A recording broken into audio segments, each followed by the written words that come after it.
Good writing always rushes you to a place that is surprising and inevitable.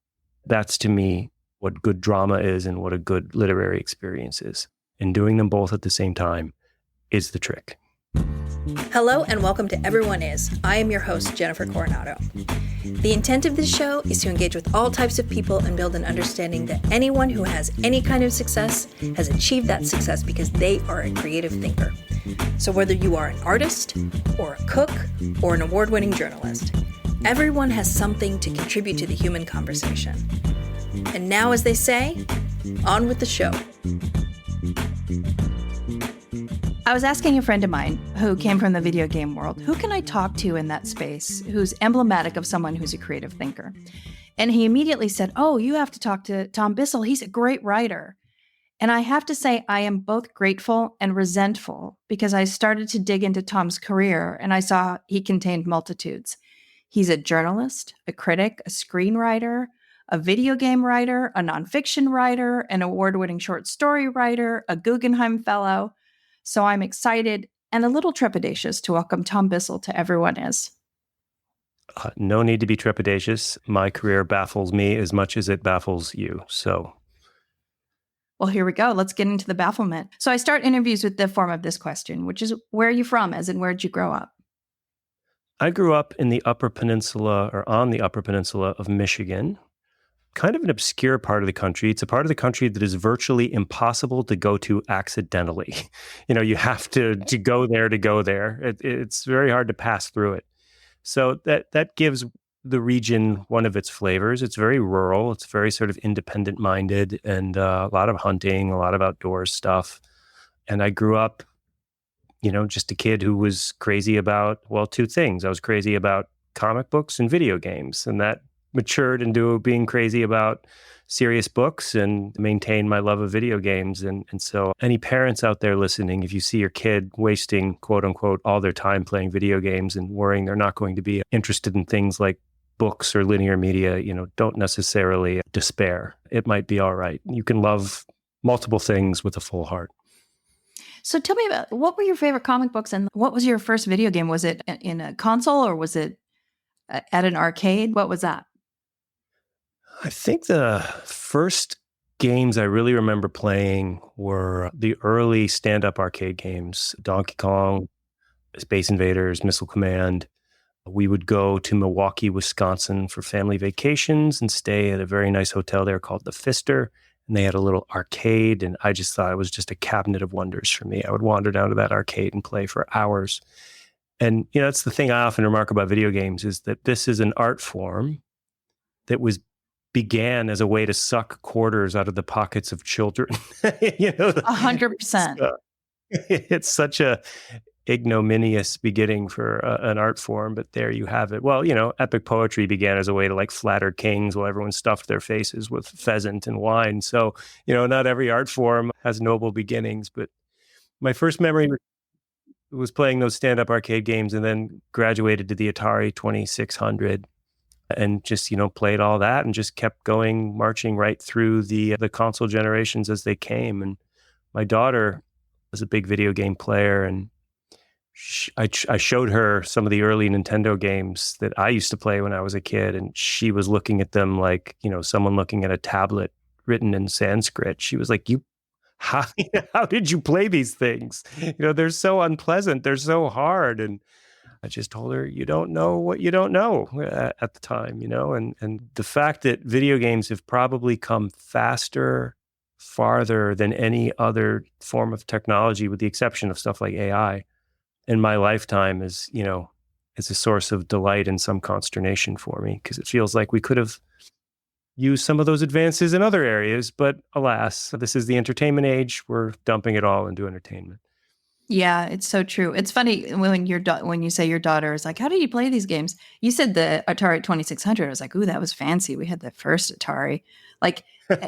She doesn't know the pleasure of playing tank, where you're just moving a joystick hard to the left and hard to the right just to get a tank to go an inch up a screen. Yeah, riveting family matches in tank. I remember those vividly. My father really liked that game. Yeah. So was your dad a writer? Do I get that right? What would your dad do? No. My dad was very close friends with two pretty well-known writers, though, and that's how I got the writing bug early on.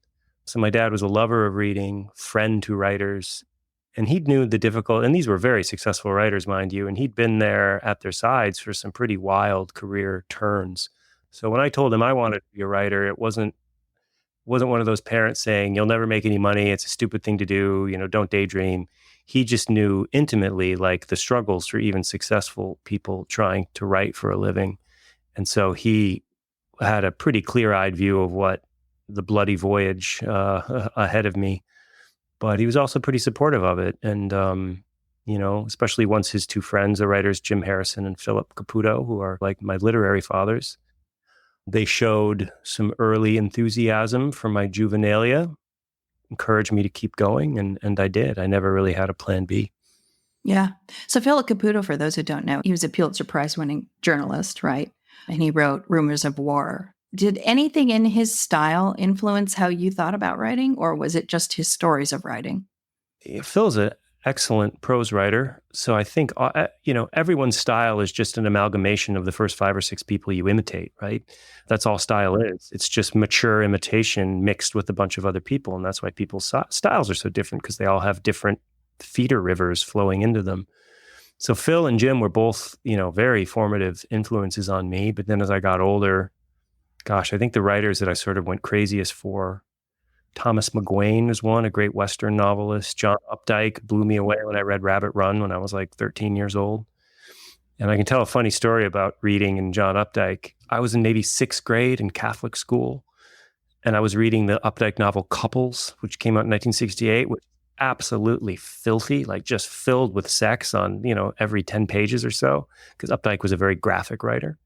Yeah. And I remember dragging that book around school and reading it, and all these adults looking at me and patting me on the head. Oh, Tommy is so precocious. Look at him reading John Updike, because they knew the name, right? I remember thinking, they have no idea what's in this book.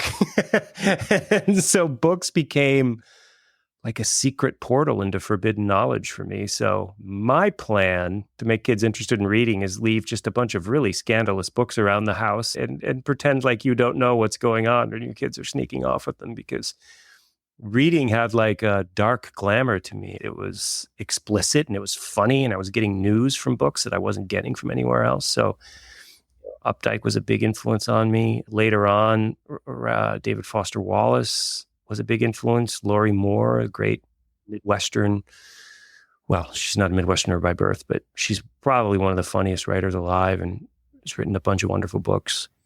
Martin Amis, people that were funny, people that were sort of had a lusty appetite for life. All that stuff made me want to be that way, which is ironic because I was not that way at all. I was a small town kid scared of his own shadow for years. I was going to say that's a beautiful thing about reading, right? It's a space to imagine yourself in completely different circumstances. And you don't even often know that you're placing yourself in those circumstances. But when you really engage with your imagination, you can be in whole different worlds than you're occupying in your real physical space. Yeah. Well, movies, books, games, like their whole goal is to give the reader or the player or the viewer a surrogate experience as powerful as the things the characters on the page or on screen are feeling. And it's the magic of imaginative art. It's also the bane of imaginative art. So trying to supply my audience members, no matter what I'm working on, with something that makes them as excited and as gripped and as interested in whatever it is I'm making it's both the challenge and the reward. Yeah. So you went to college in Michigan. You went to community college first, I believe. And then you went to your 4-year college, and then you went to the Peace Corps. So how did you end up in Uzbekistan, right? Yes. Is that where you went? So how did you end up on that path? Well, not a lot of demand in 1996 for English majors graduating from middle tier Midwestern ag colleges, Michigan State University, no disrespect intended. I didn't know what the hell to do with my life. And then a Peace Corps volunteer came to one of my college classes and just talked about what that entailed. And I mentioned before, as a small town kid scared of his own shadow, I wanted a life of experience, and intense adventure, because those are all the books I loved reading. But I myself was just not cut from that cloth. I did not like that about myself. I hated my fearfulness, my anxiety. So I decided to drop a neutron bomb on it by going to Uzbekistan as a Peace Corps volunteer. I think cognitive behavioral therapists, there's a term for that. I think exposure therapy, I believe it's called, where you expose yourself to the thing that frightens you. Well, boy, howdy, did I do that.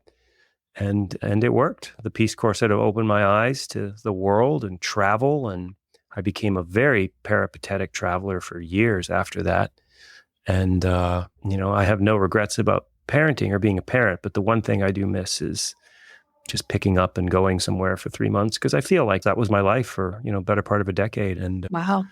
I think it gave my writing, I don't know if it made me a better writer, but it certainly made me a more widely ranging writer. The more you expose yourself to other cultures and other people, I just think it's all fuel for your imagination.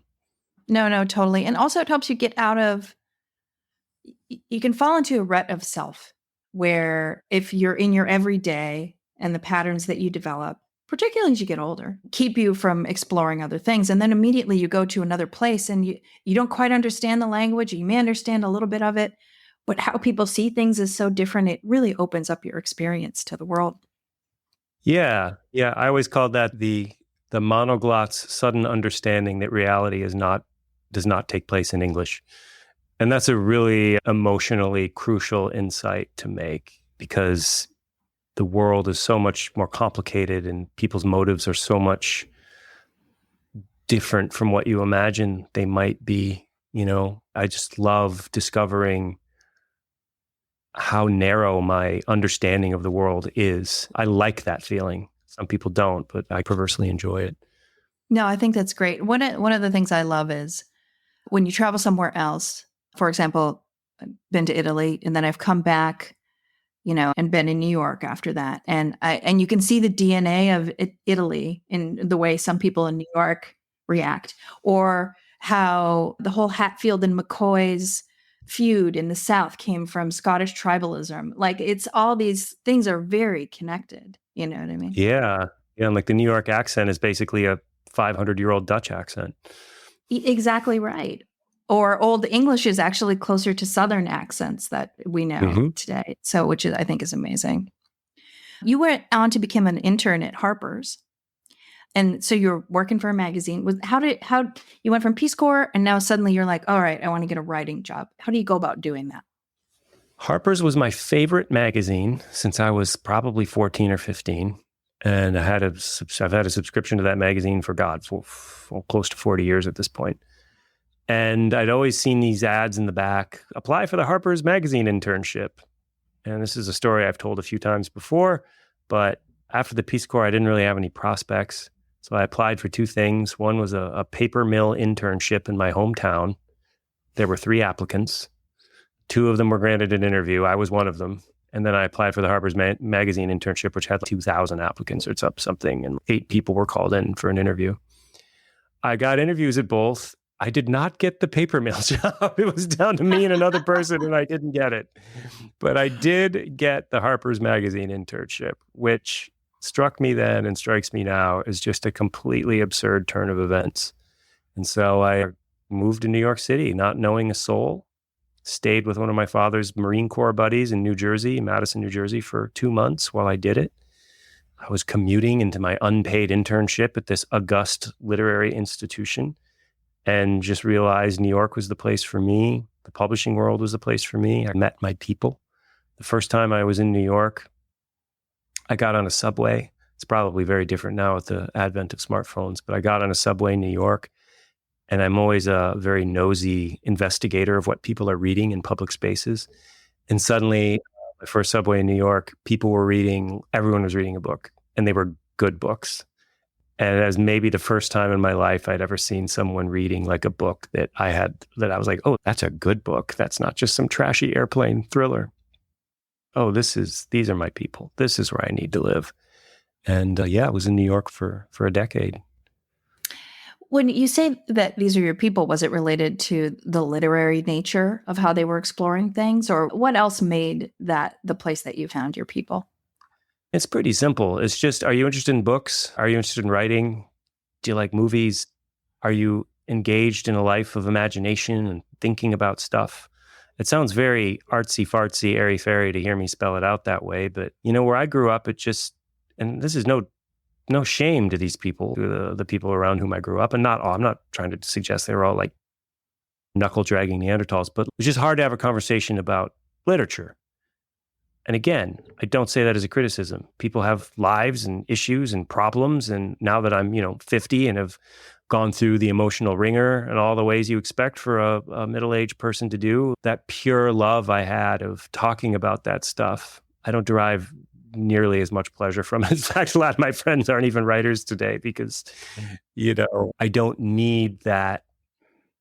Myself no longer needs the validation that other people are interested in the stuff I am. Like, I'm beyond that point. For sure, because you're blossoming into who you are.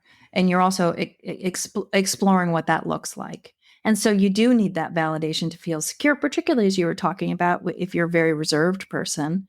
You want to be able to easily have those conversations with people, right? You want, versus having to struggle to find a space where you guys meet. So what was the first thing you ever wrote for yourself that wasn't an assignment? I wrote a short story for the first creative writing class I ever took. I was probably a sophomore in high school. And it was about a father burying a dog with his two sons next to him. And as I recall, the father had hit the dog, but he didn't want to tell his kids that. So while they're standing next to the dog's grave, the kids ask a series of increasingly invasive questions about who hit the dog. And the father has to keep evading telling the truth about what happened. I doubt it was very good, but the psychological pressure cooker that I put my poor dad character into, I think is very indicative of what drew my interest as a writer, even, from the very first efforts. Like an incredibly intense situation that starts out at a moment of someone thinking, okay, I got this. And then as the story unravels, the protagonist realizing that not only do they not have this, they're actually drowning and they just didn't know it. It's like a lot of my stories just keep circling back to the unknowability of the situation you thought you were in versus the situation you're actually in. That's a theme I keep returning to. I don't know why. Your writing, at least some of the criticism in some of the short stories I've read, I would define it as muscular. And what I mean by that, it's very tightly written, but within it, there's very big ideas. And you talked before about how when you're finding your style, it's an amalgamation of 4 or 5 different styles that you really resonate with you. How would you define your style? Oh, God.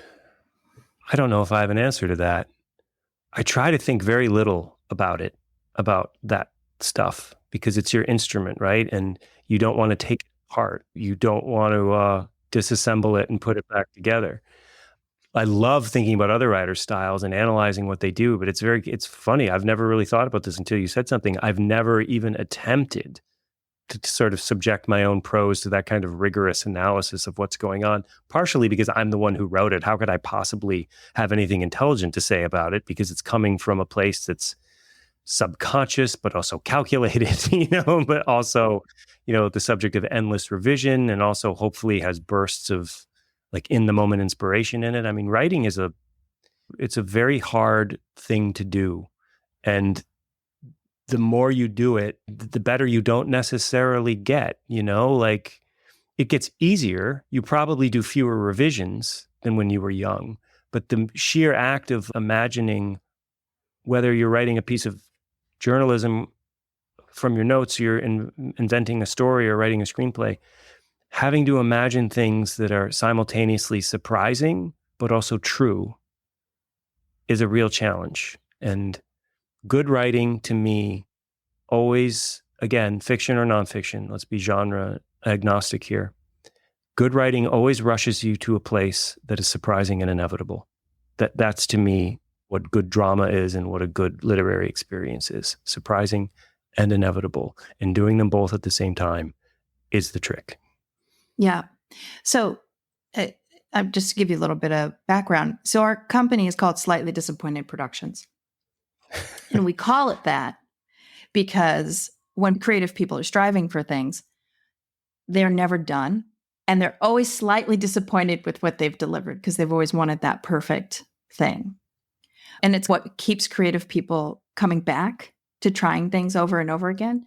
But there are points when you're creating something where you can find that one aha moment or that one, man, I know this line I just wrote is the perfect line for this moment. Have you ever had that happen in any of your writing? Yeah. Just moments that feel true and just strong. Yes. If you're lucky, you'll get a couple of those a day when you're struggling through something. And you swim from buoy to buoy, when you're those just real pure moments. And oftentimes when I'm revising, it's often those pure moments are the only things that survive sort of my first cull.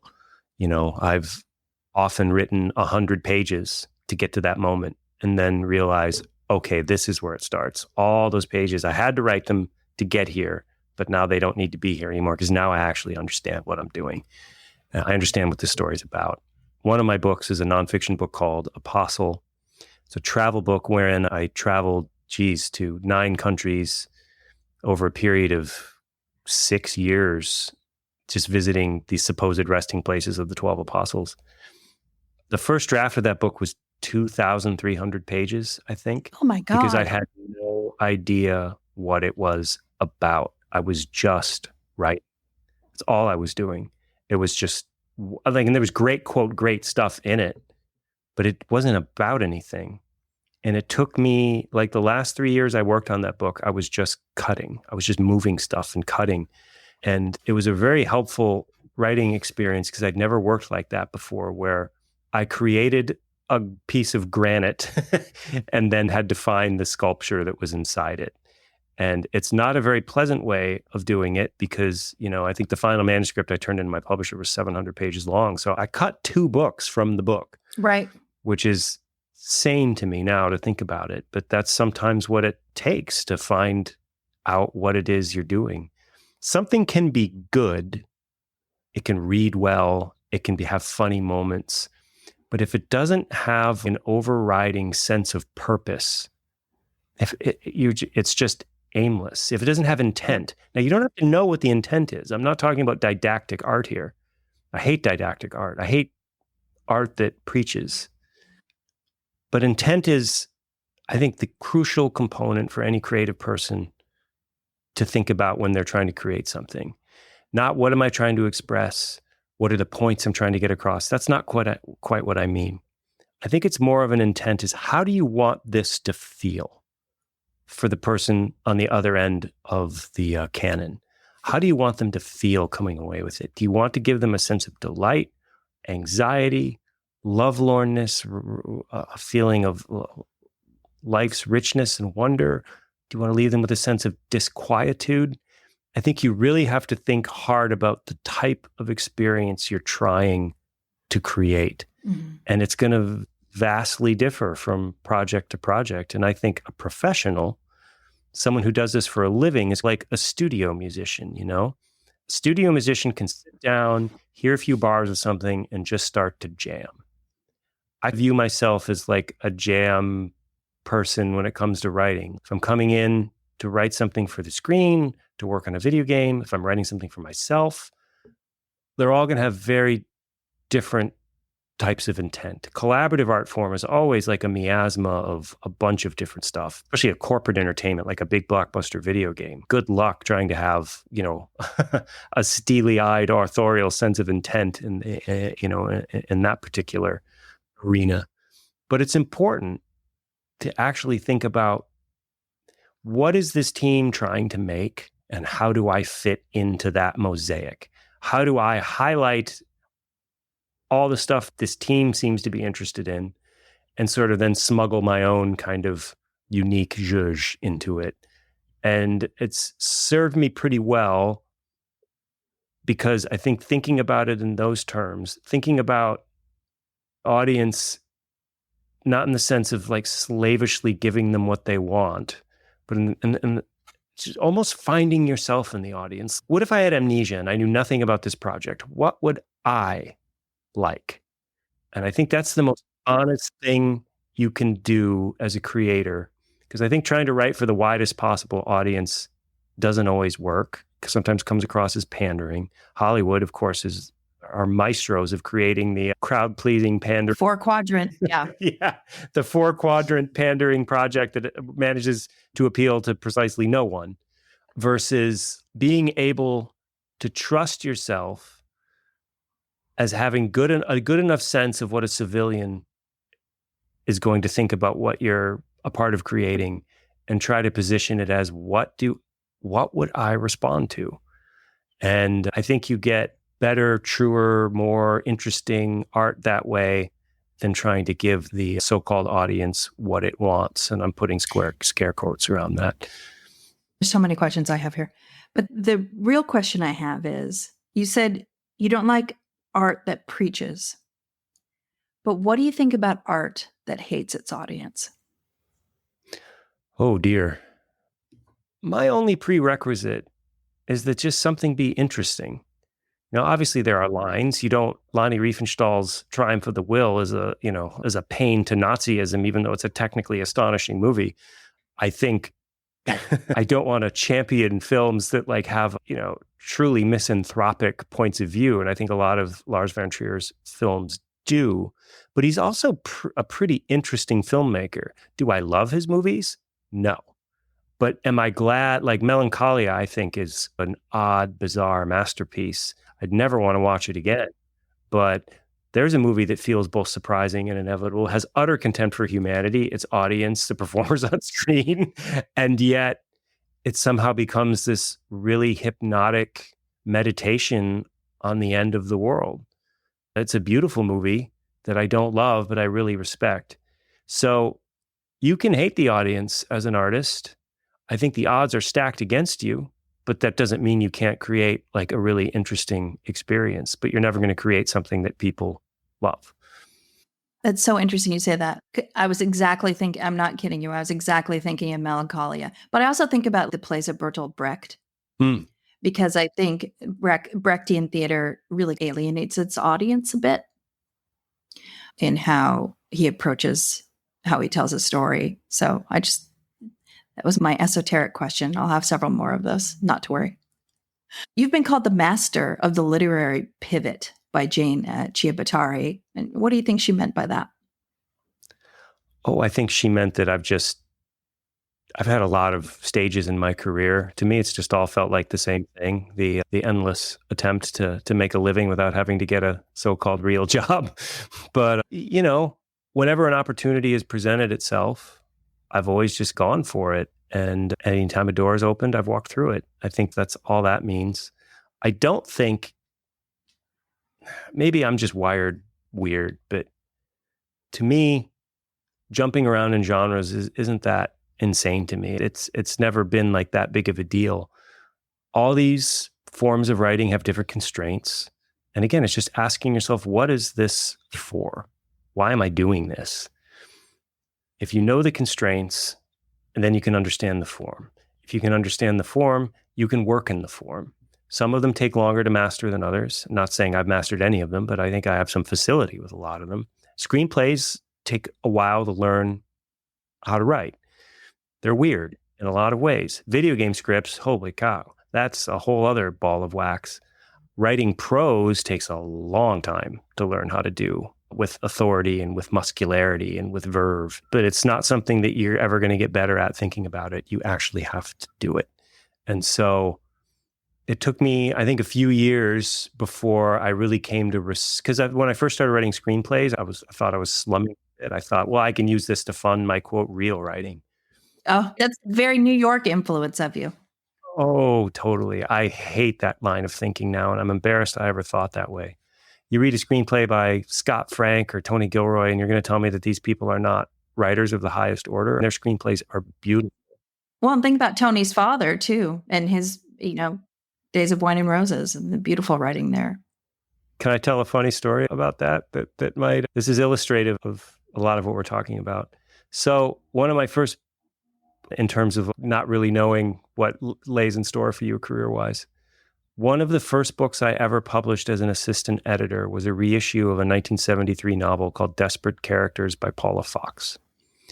It was out of print. I put it back into print. It's one of the most successful things I ever had a hand in publishing as an editor. It became a small sensation among the New York literati. Everyone was like, oh my God, this novel's incredible. It's so prescient about so many things. It's so intense. It's just a fall down great novel. I highly recommend it to anyone listening to this. Paula Fox has added interest as having been Courtney Love's grandmother. But Paula became really an important person in my life for a while. And we just sort of rode this wonderful train where she thought, that's it, my career's over, and then had this wonderful burst of late in life recognition that was great. Well, there was a movie made of Desperate Characters by Frank Gilroy. I watched the movie after the book came out, and I said to my boss, Jerry Howard, W. Norton, hey, I watched this movie last night, Desperate Characters. I didn't know it made a movie, and the movie was really good. He's, oh, that's a Frank Gilroy movie. It's like, oh, I don't know Frank Gilroy. You don't know Frank Gilroy? He was the king of New York theater and independent films in the 70s. That guy was a beast. And I thought, well, that's interesting. So I went down to the Strand. I got a volume of his one-act plays. I got The Subject Was Roses. I just read a bunch of Frank Gilroy. Yeah. And got really, this is way before I don't think Tony had a public career at this point. Flash forward 20 years later, and Tony and I are being introduced, and I say, strangely enough, I'm a big fan of your dad's. I'm a big fan of yours too, but I'm a big fan of your dad's. And I told him the story, and he just marveled. And it was a wonderful ice-breaking thing for us to sort of connect with, before I was officially hired to work with him on season 2 of Andor. And I just thought to myself, what better endorsement for curiosity and just following what interests you than that? So this writer, obscure to me, not to the rest of New York, obviously, this obscure to me writer that I hunted out and read a bunch of because I was interested, later paid off in this like a really resident, interesting way with that man's son decades later. Forget careerism, forget calculation, follow your sincere interests, and they have as good a chance of any as paying off in ways that you're in no position to understand now. Getting more into the video game of it all, because that's sort of where this journey started when I wanted to talk to someone around that space. You wrote a book called Extra Lives, Why Video Games Matter. Where did that book come from for you? That book came from one of the first, longest, and most frustrating bouts of writer's block I ever had. I was living in Las Vegas, Nevada, on a fellowship at UNLV, supposed to be writing my aforementioned Apostles book, and just couldn't write. Probably because, again, I didn't know what the book was about. So I had a good 6 to 10 months where I just played video games, rediscovered how much I liked playing video games. This is around 2008. Video games suddenly got pretty good. I mean, they were good before, but they were achieving a level of sophistication that I wasn't used to, that I wasn't aware of. PC games had gotten there a lot sooner than console games because they just had more stuff going on in them, but I was never a PC gamer. I was always a console gamer. I was always a console gaming peasant. So I was discovering all these games for the first time and thinking, holy shit, there's something like genuinely interesting and innovative going on here, that I'm like feeling things playing these games that I'm not accustomed to feeling while holding a piece of plastic in my hand and staring at, a cathode tube. So I thought to myself, why don't I take these 6 to 8 lost months and try to make something of them creatively? So I proposed to my publisher this book, Extra Lives, which they did not want me to write. They thought it was a risky proposition and could possibly do damage to my career as a writer of serious literary fiction and nonfiction. But I insisted, and I did it. And that book, which was really about storytelling in video games and the need for it to improve, a book whose thesis I now completely reject because I think it's way more complicated than I was ever aware of when I was writing it as an outsider to game development. Now that I'm done it for over a decade, I'm a lot more sympathetic to, quote, bad storytelling in games because it's a tricky one. There's all sorts of headwinds that push against you when you're, quote, writing a game. But that book's publication got, nobody had really written a defensive games from like a non-inside position before. It wasn't an insider saying, no, these things are important. I was a total outsider of the industry saying, no, these things are important. That was genuinely new. And the book did fairly well. And then suddenly I started getting approached to work in the games industry and put my money where my mouth is. And, have been happily providing shitty writing for video games ever since. Well, that brings up you wrote criticism of games too. And so when you're on the flip side of it and you're suddenly embedded, I think, was it Gears of War was your first, or which was your first game? I did a couple other little things before that, but Gears of War was like the first big studio game that was released. I'd worked on a couple before that, but they were canceled, so they never saw the light of day. But yeah, Gears was the first kind of big blockbuster game that came out. Yeah. Yeah. So I guess my question in you diving into the game space is, here you are, you've written these wonderful books about historical travel. You write short stories, you've been an editor and a critic, and suddenly you're in the games world. And so what did you bring in to that? And what did you learn that you were like, oh, what were your aha moments as you came in? The first one was a comic one. I published my first book when I was 29. I was a full editor at a major New York publisher when I was 27. I was very accustomed to being the youngest person in the room. Are you trying to make me feel bad about myself here? Come on. I'm just saying I was very accustomed to being the young person in the room and being told, oh my gosh, you're so young. Well, I go to work in the games industry and then very consistently at 34 years of age, I was like often the oldest person in the room or one of the oldest people in the room. So that was a really whiplash inducing sort of realization that I wasn't the whippersnapper that in this world that I was in the other one that I was in. But a very healthy one, because context determines everything in life, Sure. Your age, your wealth, your attractiveness, it's all just context, baby. It's all context. So the other thing I noticed was just how complicated games are. And I don't mean writing them. I just mean everything. It's like a miracle any of them actually function. So many of them are just held together with digital duct tape that I realized that something that functions, plays well, is fun, and has a story that, gives you any kind of emotional resonance at all is like a triumph. And I was reviewing games all along, but the deeper I got in development, the more I just backed away from having grand thoughts about the place of narrative in games because I realized I don't even know what it is. I'm not even certain games are like even necessarily have to be a storytelling medium. It's cool that they are, and some of my favorite games are storytelling games, but I also have a lot of favorite games that just run on vibe, It's a very rich, multifaceted art form. Well, film is the same way. Films don't have to be narrative films. Like Werner Herzog's films, some of my favorite of Werner's films are not strictly narrative films. They're sort of imagistically driven films.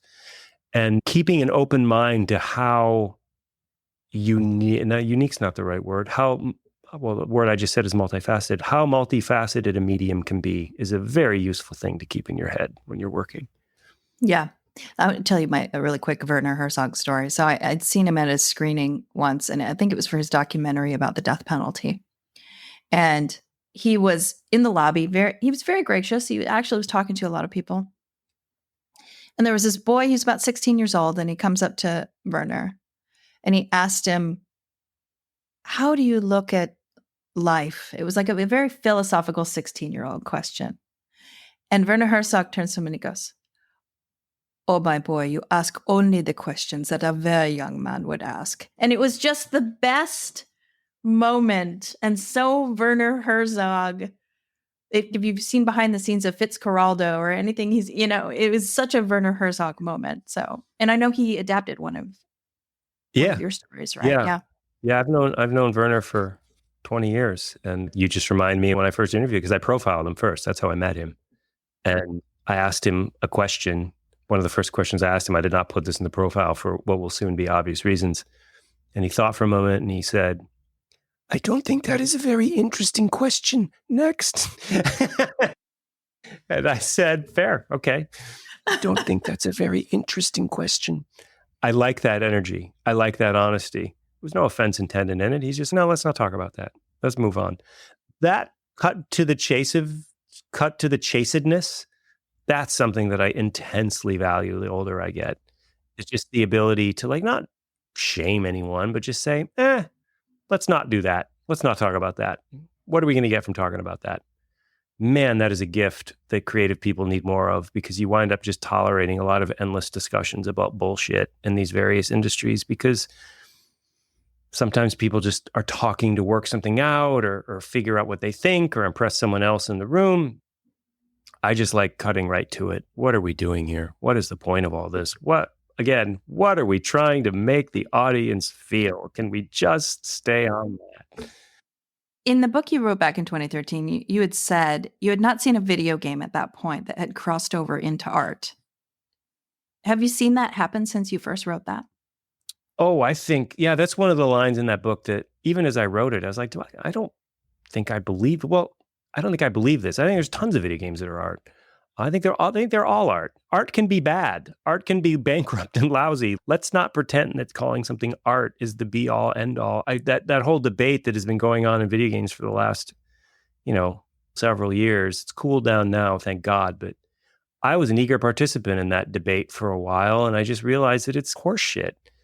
John Lancaster is a wonderful British novelist, and we were doing a debate on this very question, Slate.com, several years ago. And he said something that I've quoted so often since. He said, why are this industry and why are people who are interested in games, why do they covet this appellation art? He said, legitimacy is a terrible thing for any art form. People wrote better novels when the cultural status of the novel was disputed. And look at rock and roll. It's cool that Led Zeppelin gets played at the Kennedy Center, but the thrill of illegitimacy is, to me, what gives newer art forms all of their rawness and their excitement. And I go back to some of those kind of garage band teams of developers in the 90s making Doom and Castle Wolfenstein and Marathon and all these like really early first-person shooters. These were just kids like solving some of the most challenging programming and engineering problems imaginable.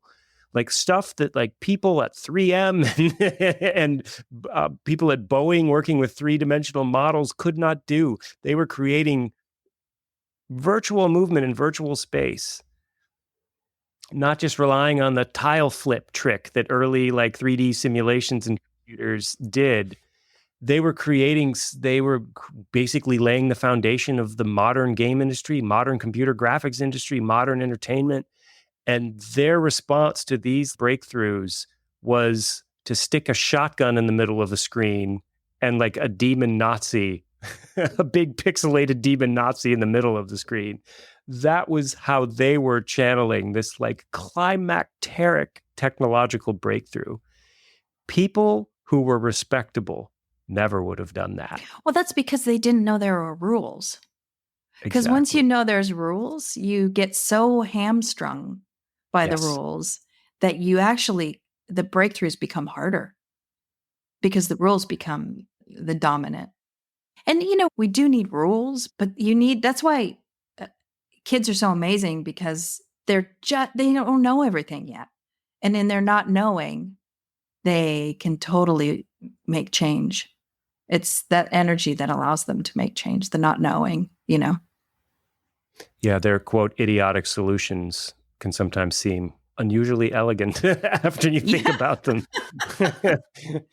Yeah. So you wrote a lot of books about, traveling and historical traveling. Like you wrote a book where you traveled with your father to Vietnam. Do you see video game scripts as travel documents? Because you're moving through a world. Yeah, in a way. They are weird travel logs. Because, that's the funny thing about writing a game. Like I've written a lot of action games, right? And if you're writing a scene in an action movie or an action heavy sequence in a TV show, here's the car chase. You're just putting all your effort into making it sound exciting on the page. Here's how we're going to shoot it. Here's why it's cool. Here's the new kind of twist on the familiar chase. And then the car wrecks and the characters get out of the wreck and you okay? I'm okay. Cut. Come back up. They're in an apartment somewhere, ice bag on their head. This is all dumb, obviously, on purpose, but I'm just trying to illustrate the point.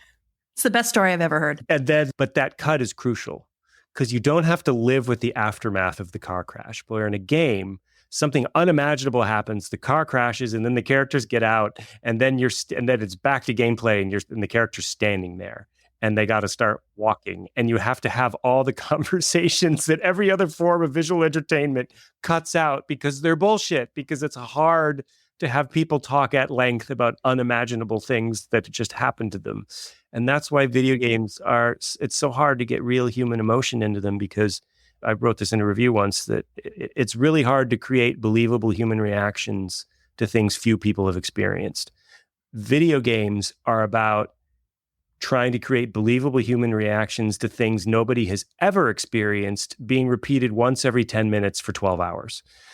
So that's the challenge. Like the fact that the camera just hangs there after the most crazy, unimaginable thing, and then you have to fill the silence while the characters walk away from the explosion, walk away from the monster they just slayed, walk away from the car crash. And that gets hard to do over and over again in a way that, again, feels human, because that's sort of what I try to bring to game writing, is just some little glimpse of authentic humanity. I haven't always succeeded. I don't even know if I've often succeeded, but that's sort of my attempt to create characters that are something other than just placards for being cool or tough, like actual human beings. I would hope, I endeavor for that to be my specialty. It's funny when you talk about some of the mundanities that we sort of skip through when we're editing a film or writing for a film. One of my favorite things to do is to watch people eat a meal in a movie. I don't know why. It's because it's just so real. It's just, you have to have some sort of food to sustain your energy to move on to your next thing. And that's just a real place to live in a film. I love stuff like that. So I think that's neat. Yeah, and I don't know if I've ever shot an eating scene. I've shot a few virtual eating scenes. I've never shot a real one, but I'm told they're a nightmare to cut together because everyone's glasses and forks, and it's what you just said is true. It's real. It feels homey. It feels natural. But actually imbuing it with that naturalism is one of the biggest editing and shooting nightmares, because everyone has to have a rough sense of what they were doing when they said what when you're shooting the coverage, because it just creates this continuity nightmare for the editors to piece together. And I never thought about that, how hard shooting a dinner table scene can be technically. When you're writing characters in either games or in short stories or in journalism or in screenwriting, how much time do you spend judging them, if you do, versus being inside their perspective? A lot. I think you spend a lot of time judging.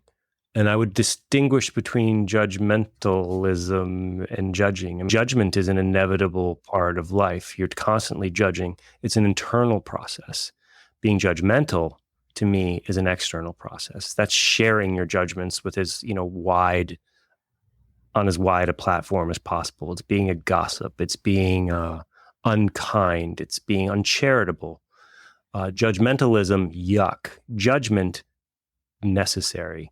Now, judgment can be without moral condemnation, but I think if you have to understand a fictional character or a real character that you're trying to relate through prose in a piece of journalism or a profile, say, you're judging all the time. Are they telling the truth? Are they having you on? Are they trying to be an unusually interesting version of themselves? Because, you're, as a journalist, you're Schrodinger's cat made flesh. You are or what's the anthropological term for the presence of the researcher disrupting the thing that they're trying to document? I can't remember what that's called.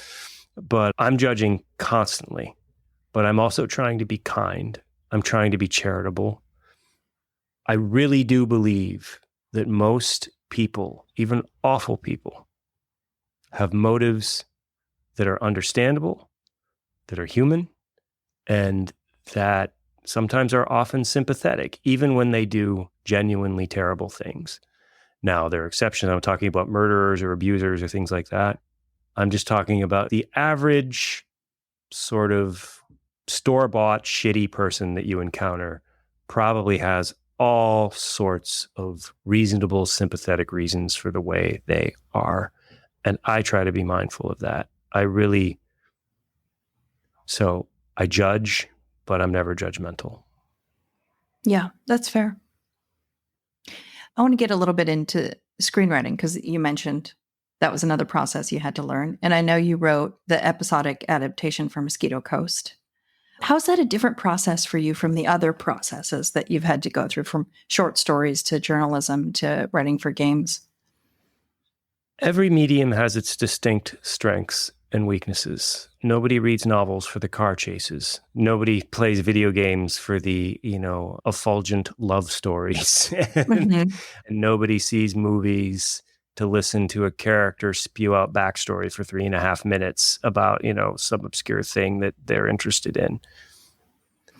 Learning to think visually as a storyteller. I think I'm a pretty visual prose writer, but learning how to be really deft and really quick, because a screenplay is about establishing, two things. Screenplays are about human behavior, and then screenplays are about how you transition from one scene to the next. It's also about how information travels from one scene to the next, how mood travels from one scene to the next. Whenever I hear someone say screenplays are just like about dialogue, I instantly know I'm in the presence of a complete amateur. Dialogue is the least of your problems when you're writing a screenplay. They're about structure, they're about believable behavior, and they're about transitions, how information moves from scene to scene, from character to character, in my view. Travel, again.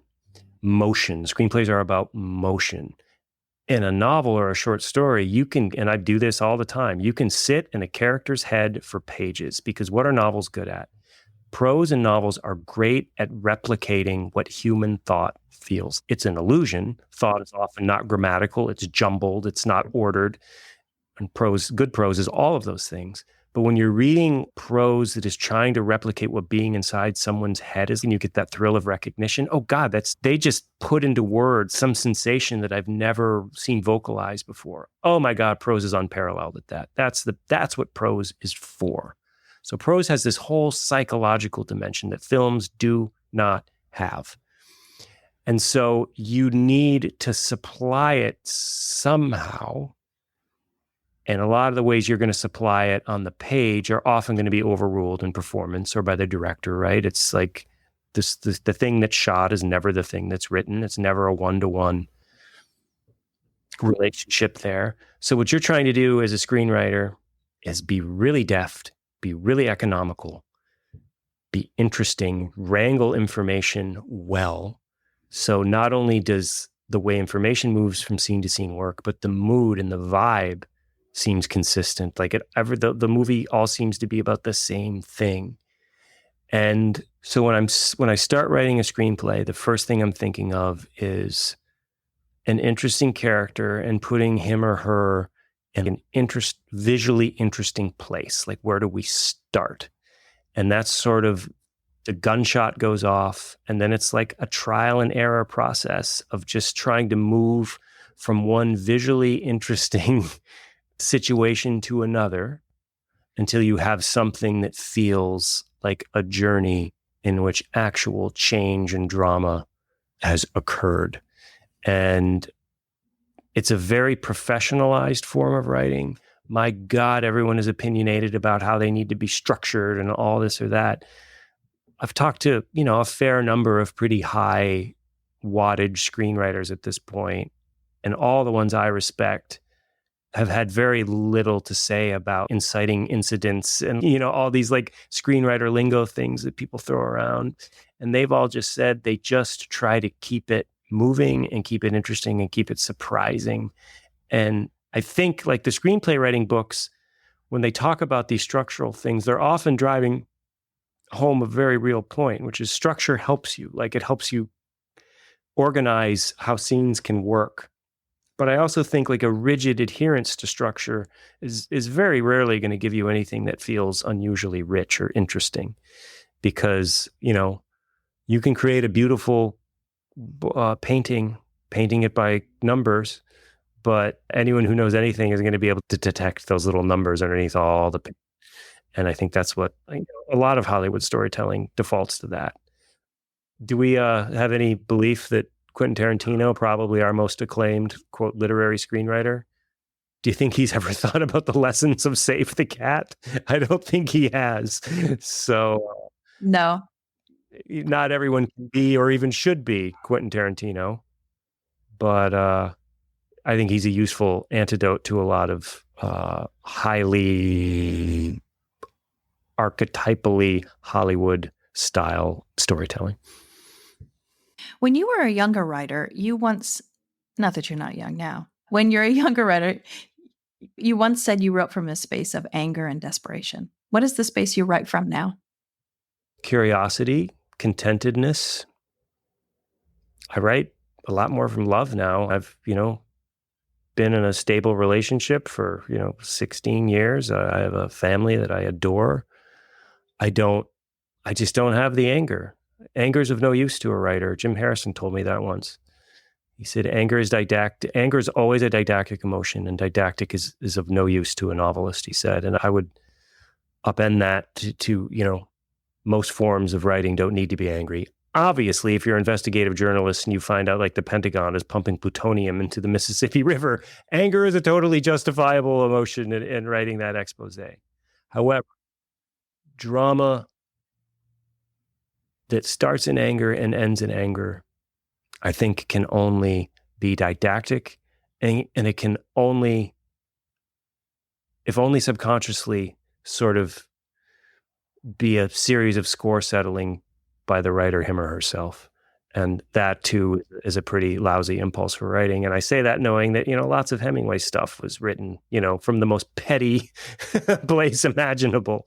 Like, you can be a great artist and just be a petty dick. Nobody disputes that. But look at how Hemingway wound up, and you might, it ate him alive. So I used to have grand hopes and ambitions for myself and my level of success and my level of renown. And I don't care about any of that anymore. I think anyone who's allowed to use their imagination and get paid for it, I don't care what you do. If you're allowed to just imagine and make a living, you've already won the cosmic lottery. Just stop complaining. You're already sitting atop a pyramid of unbelievable privilege. Speaking of that, I'm asking this question of everyone this season. What does imagination and what does creativity mean to you? Imagination to me is empathy in disguise, really. And I don't think you can be truly imaginative without being empathetic. I think all great writers are empathetic to one degree or another. And I think my favorite writers are all people that are able to imagine their way into anyone's lives. And and sort of some of the identitarian objections to people writing outside their gender or class or race, that stuff sort of really grieves me, because I don't understand what the point of literature is without writers feeling utter freedom to cross those lines and imagine your way into someone else's existence. Because I don't understand how reconciliation for any social problem is possible without someone being willing to look at something from a point of view completely different from their own, whether culturally or socioeconomically. Like, that is the engine of change and understanding. And I'm not saying writing is here to foster social change and understanding, but I'm also not saying it isn't exactly. Like, it's all like what the particular nature of your writing project is. So that's what imagination is to me. It's fearless.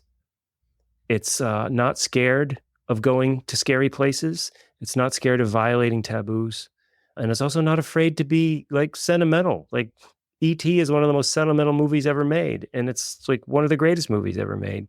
Like, it's just being true to the experience you're trying to present to a civilian and to your fellow citizen, to your audience. Creativity, to me, is not giving up. There are lots of creative people who start projects and give them up quickly. I'm one of those people. I've done that with every creative art I've ever tried. I've tried to learn a lot of different things. And what did I do to every single one of them? I gave up eventually, except for writing. It's the only one I stuck with. I don't know why it's the only one I stuck with, but it's the only one I stuck with. If I'm giving people for advice of a life well lived, not everyone can have a job they love. Society would not function if everybody had their dream job.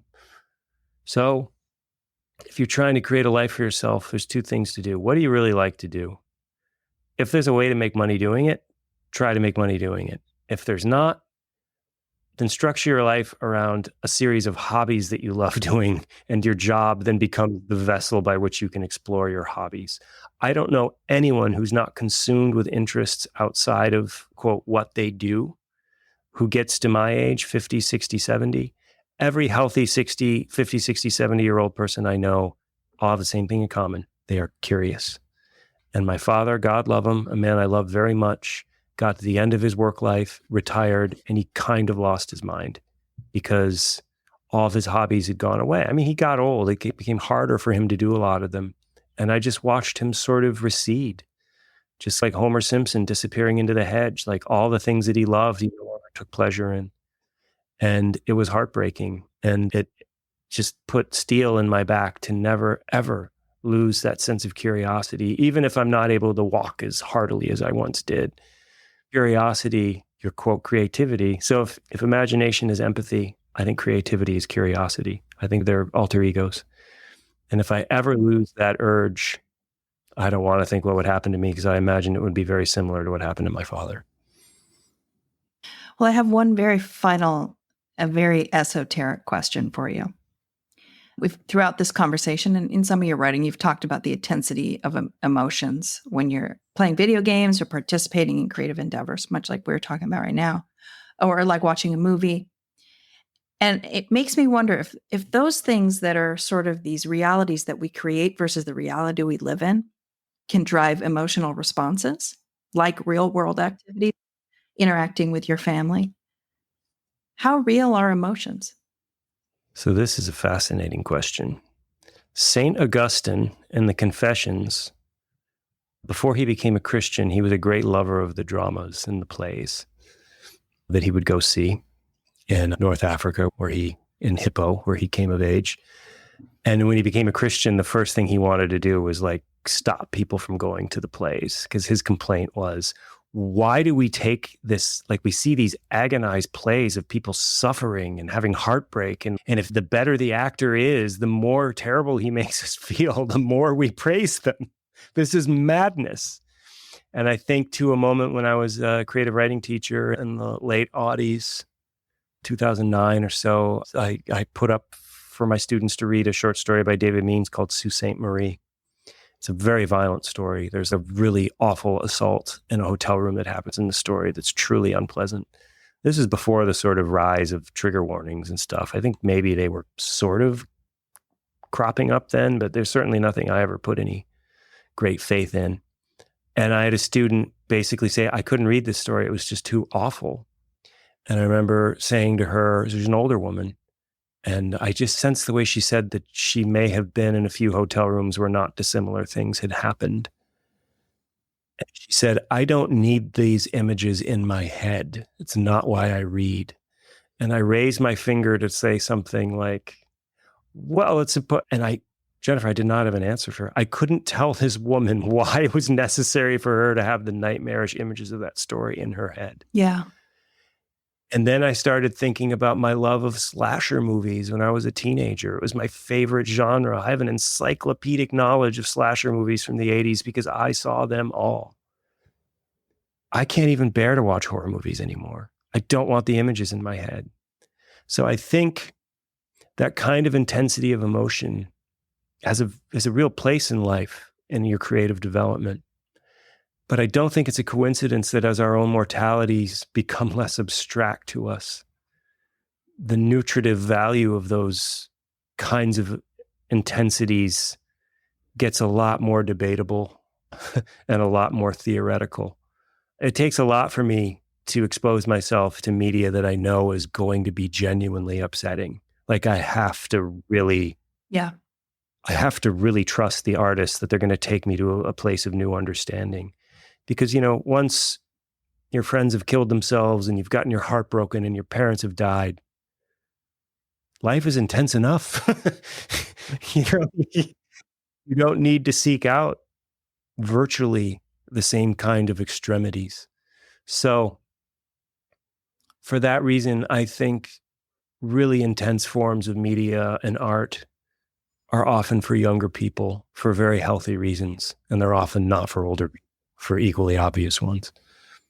Well, Tom, this has been an awesome conversation. I really appreciate all your time today. Thank you so much for joining us. But Jennifer, I wanted to thank you. They were just wonderful questions to think about and talk about, so I really appreciate it. Thank you for listening to Everyone Is. Everyone Is produced and edited by Chris Hawkinson.